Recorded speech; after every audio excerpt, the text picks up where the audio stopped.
So, welcome to the session today as we get into one of the important topics.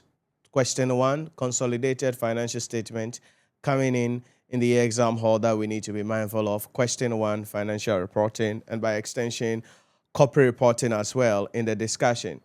In the previous session, we discussed the examination and gave you the examination analysis document discussing those thematic issues that you have to optimize your chances or yourself on to put you in the position to go into the exam hall, write the exam with confidence, and most importantly, pass the examination. And so you make sure that you leverage that and use the guidelines very well as we narrow down our discussion and get ourselves into the revision sessions or the revision period as well to make sure that we pass the examination at the end of the day. Today's discussion is going to be an interesting one. Consolidated financial statements, done deal, question one, waiting for us in the exam hall.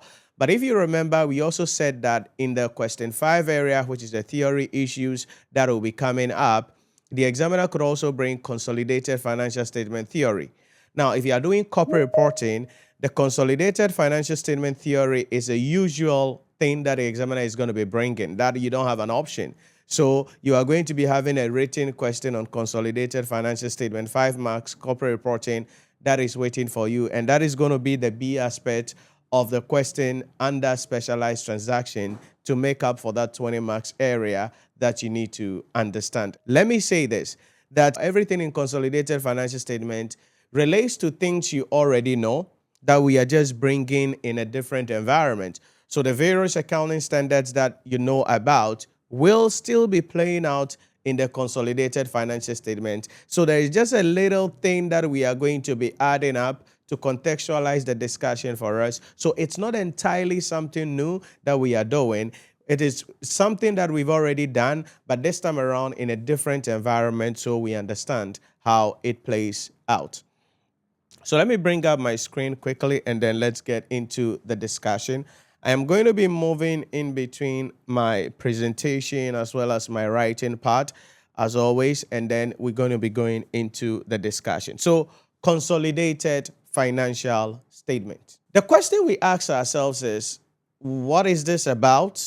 Technically, organizations want to expand and grow. And so, when an entity is seeking to expand and grow, it has 2 options to go in for. That is the organic expansion and then expansion through acquisition and mergers. The organic expansion is where the entity will start a new business by doing a spin-off or a carve-out and start a new business from scratch.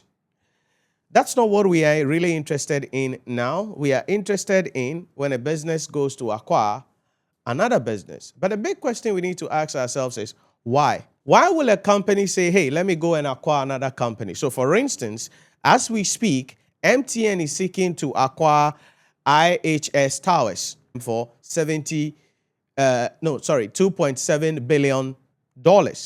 Netflix is in the process of acquiring Warner Brothers for upwards of $85 billion. And then Skydance is also looking at going to acquire, or is in the same deal, trying to acquire Warner Brothers for a little over $100 billion. So the question is, why will entities want to acquire other companies? There are various reasons that can be attributed to that, but I'm going to be sharing with you 4 reasons why companies want to do that. The first thing is to neutralize the effect of competition. Because if in the market we have a lot of businesses available, it means customers, suppliers have a lot of choice. And so in order to mute that, we can go and acquire the company to neutralize the competition. So to reduce competition in the marketplace. So for instance, currently, there is, if somebody is having seeking to do a movie or has a script, they have options. They can go to Netflix, they can go to Skydance, they can go to Amazon, they can go to Warner Brothers. And one of the big players in the market is Warner Brothers. Okay, so Netflix is like, all right, let me reduce the competition in the marketplace and go, boom, acquire Warner Brothers. $85 billion, a mixture of shares, and then also cash coming in. So what are they doing? reducing competition in the marketplace. Number 2 is synergies. Sometimes the acquisition is to benefit from synergies arising from the acquisition. So for instance, MTN, why is MTN looking at acquiring IHS Towers? They own 25% of the company. But then MTN is rolling out 5G, seeking to roll out 5G. And although previously MTN didn't want to get into those areas because those areas are specialized and they want to keep a light, asset, now they have realized that we need to control the towers. We need to control energy. We need cost and all of the other issues associated with our business. So that is why they are now looking at the fact that, hey, we will not just let another company control the towers that are crucial to our underlying business as a telecommunication company. And so that is why MTN is seeking to acquire IHS Towers for $2.7 billion. So synergy. Why is Netflix seeking to acquire Warner Brothers?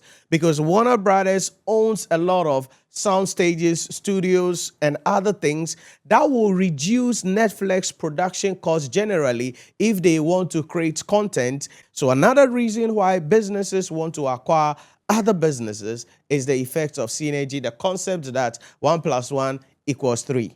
3 is diversity, because sometimes the entity wants to diversify its interest. It's not good to put all your eggs in one basket. Sometimes you need to have some level of diversity. And so that at the end of the day, if one area doesn't do well, other areas of the business will do well. And so another reason for that is diversity. And the last point that I can talk about is expertise, because sometimes the entity is seeking to bring some expertise. And so some talent, it could be intellectual properties. And so through acquisition, they can easily get that. One of the reasons why Netflix and Skydance are fighting technically to acquire Warner Brothers, it's the asset base of Warner Brothers, the IP, intellectual properties that Warner Brothers has on various franchises and other, movies that they have created in the past and all that. So you want to bring that on board and add to your asset base as a company. These are the reasons why entities go out there to acquire other businesses. So if you learned something from this video, remember to like, follow, subscribe, and share the video so that others can also see this. Most importantly, let me hear from you if there are any questions you have, or if you have any topic that you would want me to cover on the next episode, leave it in the comment section. I want to read from you. If you want to enroll as well in our courses to study under my mentorship for your ICA, ACCA, CIMA, or ICAG examination, you can head on to our website, NhyiraPremium.com, or download the Nhyira Premium mobile application on the Google Play Store or the App Store to complete your enrollment. You can also send us a message on WhatsApp or call us 050-114-9296. 050-114-9296. Complete your enrollment today to join our community. Let me hold your hand, provide you with the blueprints that you need with the team here. Let us assist you. This is our mission. This is what we do. This is what we are called for. And we have the resources, the skills, the expertise needed to help you to pass the examination. So visit our website, NhyiraPremium.com, to read more about us. Or better still, download the Nhyira Premium mobile application on the Google Play Store or the Apple App Store. You want to get personal? Hit us with a DM or send us a message on WhatsApp, 050-114-9296. Thanks for watching, and I'll see you on the next one.